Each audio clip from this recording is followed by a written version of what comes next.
Assalamualaikum warahmatullahi wabarakatuh. Sahabat guru, ayah bunda, dan teman-teman dimanapun berada. Ya, kali ini Kak Mansur akan kembali sharing berkaitan dengan dunia mendongeng, bercerita, ataupun berkisah. Namun sebelum kita lanjut ke pembahasan, Kak Mansur ucapkan terima kasih bagi sahabat guru dan ayah bunda, juga teman-teman semuanya yang sudah like dan komen, juga subscribe channel YouTube Kak Mansur. Bagi yang belum, Kak Mansur tunggu ya.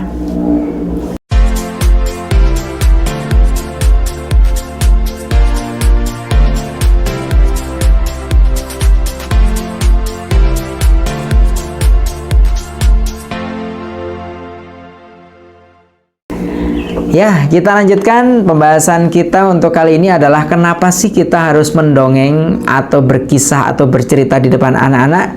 Nah, sebelum kita melakukan sesuatu, tentunya kita harus mempunyai dorongan, mempunyai motivasi kenapa kita melakukan sesuatu itu. Nah, salah satunya kenapa kita harus mendongeng atau berkisah atau bercerita di depan anak-anak.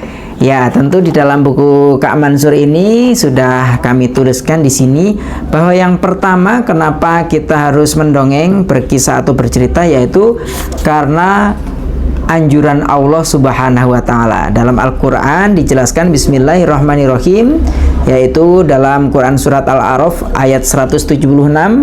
Ayat 176 di sini Kak Mansur cantumkan di buku bismillahirrahmanirrahim, faqsusil qasasa la'allahum yatafakkarun. Maka ceritakanlah kepada mereka kisah-kisah itu agar mereka berpikir. Kemudian dalam Al-Quran di surat Yusuf ayat 111 juga disampaikan bismillahirrahmanirrahim, laqad kana fi qasasihim ibratul liulil albab. Sesungguhnya pada kisah-kisah mereka itu terdapat pengajaran bagi orang-orang yang mempunyai akal.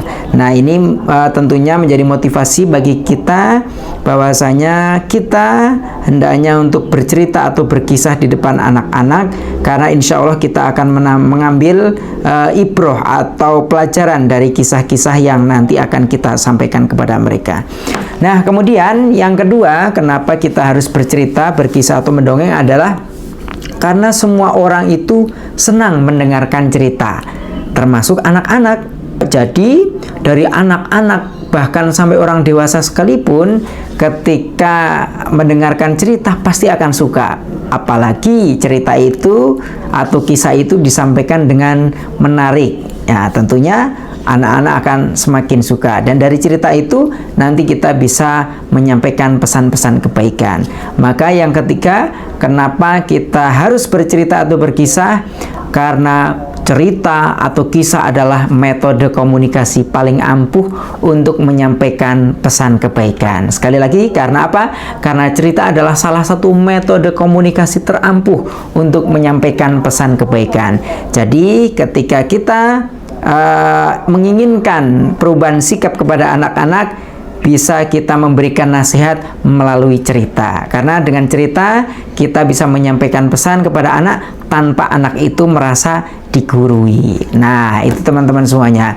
Selanjutnya, bercerita itu banyak manfaatnya kepada anak.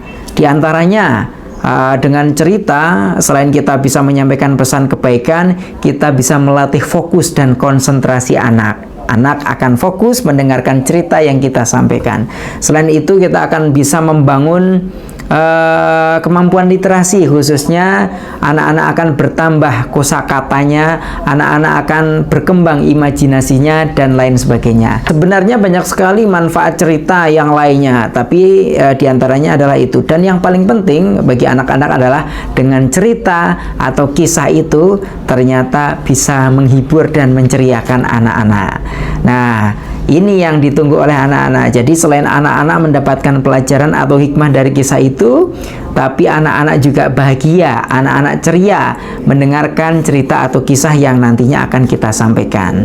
Maka kepada ayah bunda dan sahabat guru dimanapun berada, mari kita budayakan kembali budaya bercerita, budaya berkisah untuk anak-anak. Dengan cerita kita tanamkan akhlak mulia, dengan cerita kita ceriakan anak Indonesia. Terima kasih. Wassalamualaikum warahmatullahi wabarakatuh.